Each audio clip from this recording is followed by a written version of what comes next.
नमस्कार। ये वीडियो मराठी और हिंदी दोनों लैंग्वेज में होने वाली है। बीच बीच में मैं हिंदी लैंग्वेज का भी इस्तेमाल करूंगा, so don't bother about language. तो लैंग्वेज के बारे में किसी ने टेन्शन लेना नाही आहे। तर सर्वांना माहिती आहे की डिप्लोमा फर्स्ट इयरची जी थर्ड कॅपची जी अलॉटमेंट आहे ती होणार आहे 28 ऑगस्टला। 28 ऑगस्टला ची अलॉटमेंट किती वाजता होईल, तर दिवसभरात किती वाजता होऊ शकते, कुठे बघायची, तर Poly24 आपली जी वेबसाईट आहे नेहमीची DTची त्यावरती बघायची आहे। तुम्हाला जर तिथे समजत नसेल तर तुमच्या लॉग इनमध्ये जायचं आहे, डेन नंबर वापरून, पासवर्ड वापरून त्या लॉग इनमध्ये पण तुम्हाला कळेल। आता 2-4 गोष्टी तुम्ही इथे लक्षात घ्यायचं आहे। सर्वात आधी तुम्हाला काय करायचं आहे, चेक करायचं आहे तुम्हाला कोणतं कॉलेज मिळालेलं आहे। आता कॅप 1 मध्ये काही विद्यार्थ्यांना काहीतरी मिळालेलं होतं, त्यांनी बेटरमेंट केलेलं आहे आणि ते कॅप 2 त्यांनी ट्राय केला। कॅप 2 मध्ये कदाचित त्यांना वेगळं मिळालं असेल किंवा वेगळं मिळालेलं नसेल, कॅप 1 मध्ये होतं तेच असेल। आता कॅप 3 मध्ये तुम्हाला जे कोणतं कॉलेज मिळेल त्या कॉलेजमध्ये सरळ जाऊन तुम्ही ते फ्रीज करायचं आहे। सीट ॲक्सेप्टन्स फीस जर आतापर्यंत भरलेली नसेल तर ती 1000 रुपये पे करायची आहे आणि त्या कॉलेजमध्ये जाऊन सरळ ॲडमिशन घ्यायचं आहे।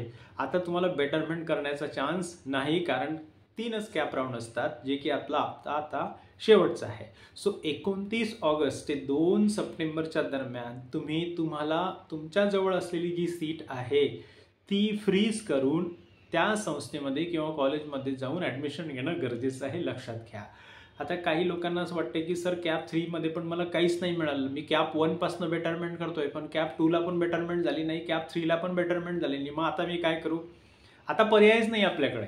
तुम्ही असा का मी असा, तुमचा मुलगा असो का मी माझा मुलगा असो, आपल्याला आता जे काही आहे मिळालेलं आहे कॅप 3 मध्ये त्या ठिकाणी जाऊन फ्रीज करून ती सीट आपल्याला ॲडमिशन घेणं गरजेचं आहे। नाही घेतलं तर आपण कॅप राऊंडमधनं बाद व्हाल। आता कॅप राऊंडमधनं बाद व्हाल म्हणजे काय, तुम्ही म्हणाल सर कॅप तर 3च आहेत, राऊंड 3च आहे आणि आता तिसरा आहे, तिसऱ्यामध्येही मला मिळालं नाही तर असंही मी बाहेरच आहे। बघा, कॅपमध्ये जर का तुमचं ॲडमिशन झालेलं असेल तर तुम्हाला सर्व सवलती मिळतात, तुम्हाला स्कॉलरशिप मिळते, मग ती EBC असून देत किंवा निर्वाह भत्ता असून देत किंवा इतर कोणत्याही ज्या सुविधा असतात सरकारच्या त्या सर्व मिळतात, त्यांनाच मिळतात की ज्यांचं ॲडमिशन कॅपतर्फे झालेलं असतं। त्यामुळे तुम्हाला आता कॅप 3 मध्ये जी काही कॉलेज अलॉट झालेली आहे, जी काही सीट अलॉट झालेली आहे त्या ठिकाणी तुम्ही जाऊन ॲडमिशन घेणं गरजेचं आहे। आता काय होऊ शकते माहिती आहे का, काही विद्यार्थी असे आहेत की त्यांनी कॅप 1 मध्ये जे मिळालं होतं त्यांनी बेटरमेंट केलेलं आहे, परंतु कॅप 2 आणि 3 मध्ये पण त्यांना काहीच नाही मिळालं। मग अशा विद्यार्थ्यांकडे कोणती सीट असणार आहे की जी त्या विद्यार्थ्यांना कॅप 1 मध्ये मिळालेली आहे, जरी त्यांनी बेटरमेंट केलं दोन्ही कॅप 2 आणि कॅप 3 ला आणि काहीच नाही मिळालं, अपडेटेड झालं नाही त्यांचं सीट, तर कॅप 1 मध्ये जी मिळालेली सीट आहे, ज्या विद्यार्थ्यांनी 1000 रुपये देऊन ती सीट निश्चित केलेली आहे किंवा कन्फर्म केलेली आहे, त्या विद्यार्थ्यांकडे कॅप 1 मध्ये मिळालेली सीट जशीच्या तशी आहे। तुम्ही सरळ काय करायचंय, फ्रीज करायचंय लॉग इन ID करून, सेल्फ व्हेरिफिकेशन करून आणि 29 ते 2 च्या दरम्यान म्हणजे 29 ऑगस्ट ते 2 सप्टेंबरच्या दरम्यान जाऊन ॲडमिशन घ्यायचं आहे। आता काही विद्यार्थी असे असतील की त्यांना कॅप 1 ला काहीतरी मिळालेलं असेल, त्यांनी बेटरमेंट केलं, त्यांना कॅप 2 ला पण काहीतरी वेगळं मिळालं, परत ते खुश नव्हते जे सीट मिळाली त्याच्याबद्दल, मग त्यांनी पुन्हा काय केलं की त्यांनी पुन्हा बेटरमेंटच केलंय कॅप 3 ला, परंतु कॅप 3 ला कदाचित त्यांना काहीच नाही मिळालं, जे कॅप 2 ला मिळालेलं होतं तेच सीट त्यांच्याकडे आहे।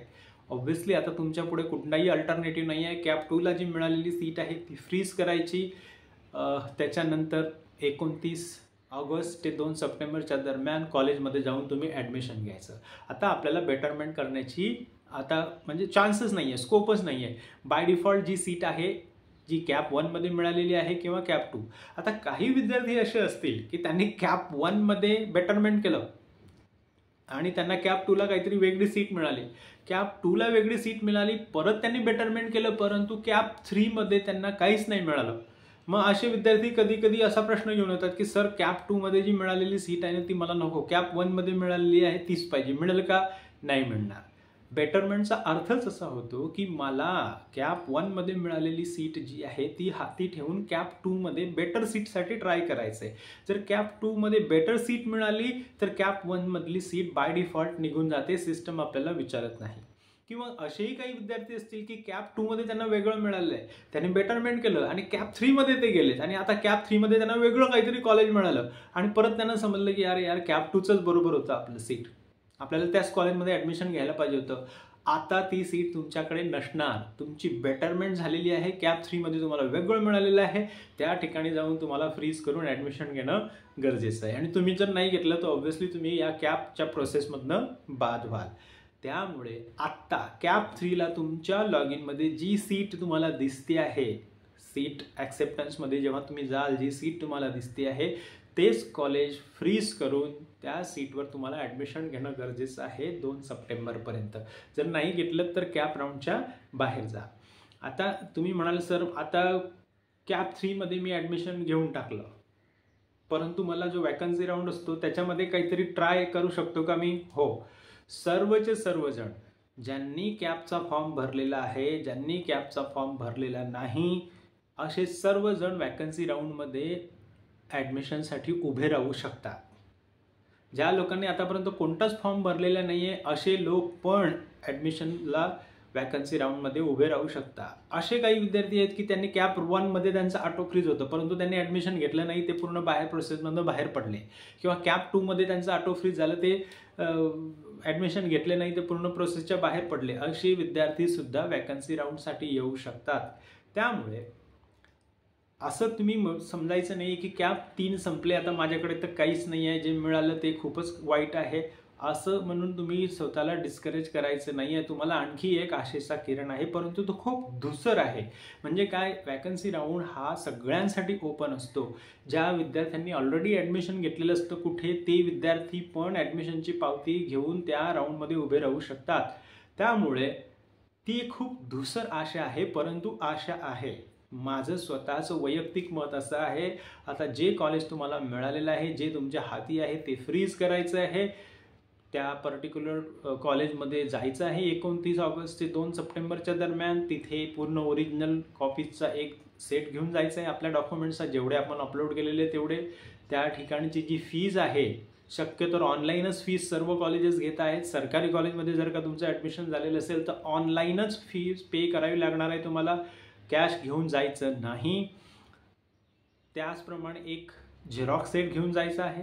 त्याचप्रमाणे तुमचे 2 पासपोर्ट साईज फोटो घेऊन जायचे, तुमच्या आधार कार्डची झेरॉक्स घेऊन जायची आहे, तुमचा लॉग इन ID, पासवर्ड आणि मोबाईल फोन ज्यावर OTP येणार आहे.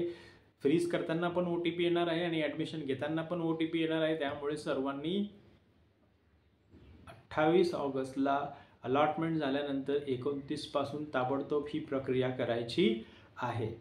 याच्या व्यतिरिक्त जर का तुमच्याकडे काहीतरी प्रॉब्लेम असेल तर तुम्ही मला नक्कीच सांगू शकता. आता हिंदीमध्ये 28 अगस्त को अलॉटमेंट होने के बाद जो भी सीट आपके पास है, भले ही वो कैप राउंड 1 की है, 2 की है या 3 की है, आपको उसे फ्रीज करना ही है.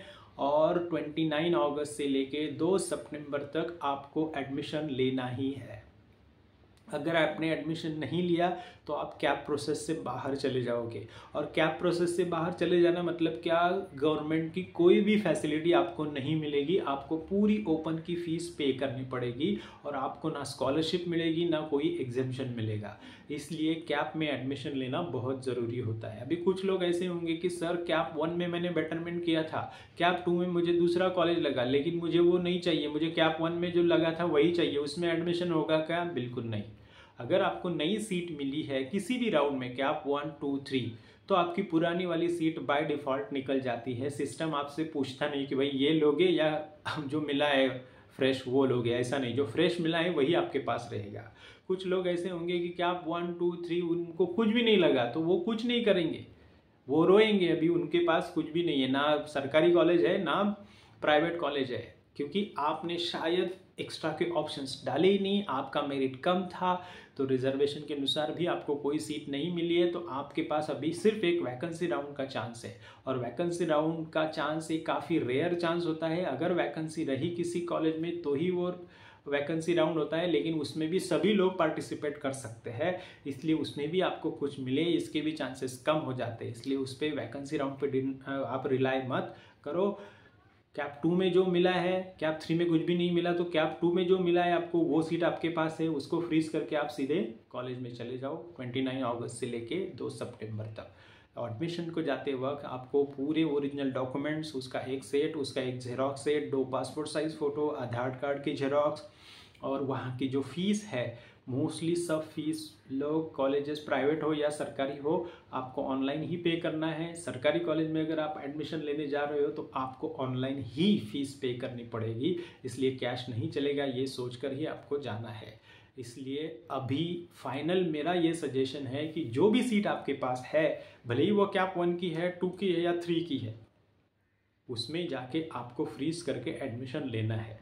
आपको लॉगिन करो, सीट एक्सेप्टेंस में जाओ, जो सीट आपके सामने दिख रही है वही आपके पास है। पुरानी वाली जो कैप 1 या 2 की है वो निकल जाती है बाय डिफ़ॉल्ट, अगर फ्रेश कुछ सीट हमें अलॉट हुई तो। इसीलिए बार बार मेरे पास आकर या किसी के पास जाकर ये मत बोलो कि सर कैप 2 में जो मिला था वही कॉलेज चाहिए, अभी कैप 3 में कुछ अलग ही मिल गया, हमें वो नहीं चाहिए। आपको नहीं मिलेगा। जो फ्रेश सीट, लेटेस्ट सीट आपके पास जो है वहीं पे जाके आपको अभी बेटर फ्रीज करके आपको एडमिशन लेना है। और बेटरमेंट का ऑप्शन इसमें है ही नहीं, क्योंकि कैप 3 लास्ट है, इसके बाद कैप राउंड नहीं होने वाला। इसके बाद सिर्फ वैकेंसी राउंड होगा, लेकिन वैकेंसी राउंड तभी होता है जब कोई वैकेंसी बची पड़ी है कैप 3 के बाद या किसी ने कैंसिलेशन किया है। और अगर होता है तो उसमें सभी लोग पार्टिसिपेट कर सकते हैं, ये नहीं कि जिनको कुछ नहीं मिला वो लोग, राइट। इसके बावजूद भी अगर कुछ प्रॉब्लम है तो ही कमेंट बॉक्स में कमेंट करो। गुड लक।